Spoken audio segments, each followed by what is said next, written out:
Now, you've probably heard the news and maybe even seen my video.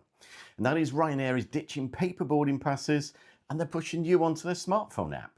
And the top questions hitting my inbox and comments, they all essentially have the same answer. So let's get to it. Now, very briefly, what's all the fuss about?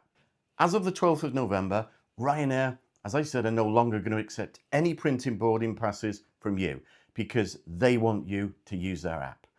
And according to them, so much for 20% of their customers who don't even have a smartphone. Anyway, if you need to know more, then just check out my video right up there.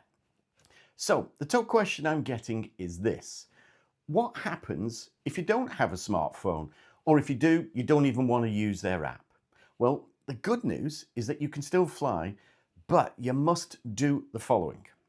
First thing, check in online and write down the booking reference number of your flight. It's actually often called the passenger name record, or PNR. And I can't stress enough that doing that is absolutely critical, absolutely essential for what happens next, for what comes next when you get to the airport. Because when you get there, head to the check-in desk and tell them, hey, I don't have a smartphone. Give them the booking reference you made when you checked in online and your passport, and they'll verify everything. And then print out your boarding pass, and there's no charge. It's as simple as that.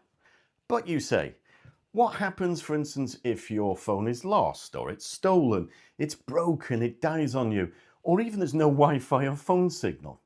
Anyway, the good news is Ryanair isn't entirely heartless in that scenario. Even if any of those problems happened just as you get to the gate, as long as you've already checked in online and before even arriving at the airport, they will still print a boarding pass for you completely free of charge. But as I've said, the most important thing to remember is you've got to complete your online check-in process online before you get to the airport. Because if you don't, if you haven't checked in online, you'll still get a printed boarding pass, but it's going to cost you 55 quid for each person. Now, are there exceptions to this?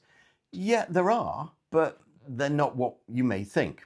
First off, new system doesn't apply to Morocco, Tirana, Albania, and even parts of Turkey. So you may or may not need a printed boarding pass and or an electronic one. It's confusing, isn't it? And it may actually change. So if you're going to any of those places I've mentioned, then contact Ryanair, contact the airline for the latest update. Oh, and here's a heads up if you're using third-party booking agents, because they don't like you doing that. They claim that sometimes they provide fake contact details or make it harder to manage your booking.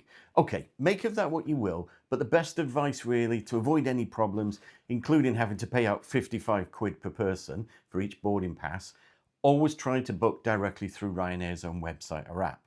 The good news is it actually gives them less ammunition to either blame you or blame someone else if things go wrong. So after that, do you have any questions? Let me know, and as usual, I'd join in the conversation. Oh, and here's a quick tip. The airline has said there'll likely be teething problems, which I guess translated from airline speak means expect some chaos. Okay, not everyone is going to know about the change, that's fair enough. And joking apart, not everyone will have seen my incredibly helpful video. So there you have it. As I said, if you need more info, check out the video. It's in the description, pinned comment. So until next time, thanks so much for watching. I really do genuinely appreciate your support watching the videos, and I'll see you soon. Bye.